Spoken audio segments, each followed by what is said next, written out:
Moi, je pense que l'hiver prochain, je vais chercher une place de dameur, je sais pas. Si vous avez des propositions, allez-y. Hein.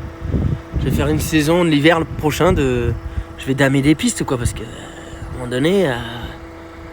Mais sérieusement, c'est quelque chose que je réfléchis et que éventuellement je pourrais faire, hein, que j'envisage, puisque si on continue à se taper des saisons comme on se tape actuellement, enfin un hiver comme cela, là, je parle de l'Ariège, l'Aude, Pyrénées-Orientales, c'est compliqué, quoi. Hein, je veux dire, on n'a pas beaucoup bossé, hein, franchement, c'est une météo qui est incroyable, quoi. Franchement, entre la neige, la pluie, en ce moment, c'est un enfer, quoi. Et puis quand il commence à faire bon à peine, bah voilà, ça compte pas parce que la semaine dernière, je me suis dit, c'est fini. Il a fait 25 degrés, on a pu bosser toute la semaine avec nos heures qu'il fallait, etc. Donc c'était cool. Mais une fois qu'il fait beau, après, t'as toutes ces clauses là, tu sais, le grand tétra. Après, c'est la clause de sève, parce qu'il y a tout qui est en feuille. Après, là, ils sont en train de voir pour faire une clause des chouettes des montagnes. En fin de compte, on travaille quand, nous? On travaille 2 mois dans l'année ou comment ça se passe? Donc, j'entends parler des jeunes qui veulent s'installer dans le milieu du bûcheronnage et ils font en fin de compte que des saisons. Ils sont saisonniers. Je trouve que l'idée est quand même pas conne.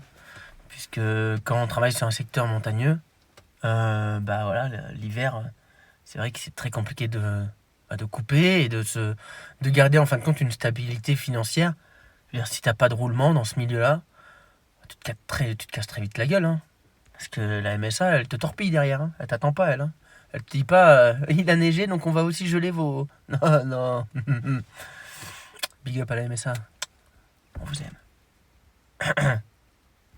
Enfin bref, c'est chiant, c'est compliqué, ça c'est sûr. Alors il y aura toujours les gens qui me diront, mais pourquoi t'as pas de chantier en pleine? Pourquoi machin? C'est long à raconter. De toute façon, vous n'avez pas regardé parce que vous allez voir que la vidéo elle dure plus de 3 minutes. Donc vous allez vous dire, ouais, mais si tu veux que je t'explique, mon grand, bah, va falloir que t'écoutes. Alors je vais quand même continuer la vidéo pour respect aux gens qui s'y intéressent, etc. Si j'ai pas de chantier en pleine, c'est parce que je suis en contrat à l'année avec l'ONF, d'accord? Donc je ne travaille pas pour l'ONF, mais je suis prestataire de service, d'accord? Donc ils m'appellent, ils me fournissent des coupes, si tu veux, à l'année. Donc généralement, tu as tout d'affiché sur l'année. Tu sais, tous tes chantiers, etc. D'accord? Donc ça te représente une certaine somme de cubes, etc. à sortir et machin. Donc quand tu as tout détalé comme ça à l'année, tous tes chantiers, tu as des délais à respecter, d'accord, de coupe. Puisque justement pour revenir sur les clauses, etc., tétra, etc., tu as des chantiers que tu dois faire dans l'année, d'accord, qu'il faut faire impérativement de telle période à telle période, puisque bah, sinon après tu ne peux plus couper parce qu'il y a une clause donc de nidification d'un rapace ou de telle chose ou de telle chose, d'accord, pour justement faire attention à tout cet univers forestier, en fait, toute cette ambiance. Et donc s'il t'arrive ce genre de météo comme on subit actuellement, du moins sur l'Ariège et l'Aude, c'est-à-dire énormément de neige, forcément tu vas pas aller couper, d'accord, puisque bah, tu te mets en danger. Donc tu peux, mais bon, tu te mets en danger.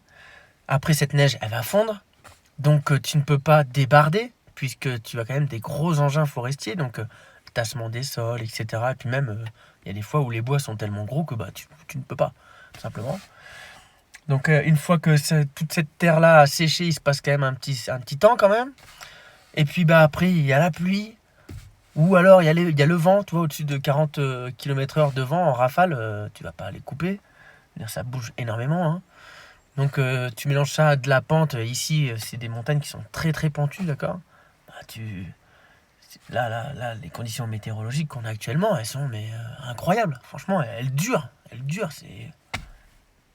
Ça te déprime. Donc nous, on avait un premier chantier avec un peu plus de 1800 cubes, je crois, à sortir, sur un chantier qui était extrêmement pentu. C'est la première fois que je fais un chantier aussi abrupt. Là, on a eu le souci que la neige commençait à arriver. Donc trop dangereux pour couper. Et en plus de ça, l'espace de stockage, la plateforme était très très petite. Donc du coup, voilà, on nous a arrêté le chantier. Fin du game.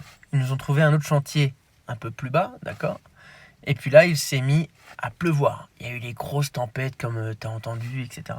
Sans parler des vents et tout ça. Donc du coup, il a fait que pleuvoir. Donc on ne peut pas aller couper non plus, puisque Tu me diras, on peut couper sous la pluie.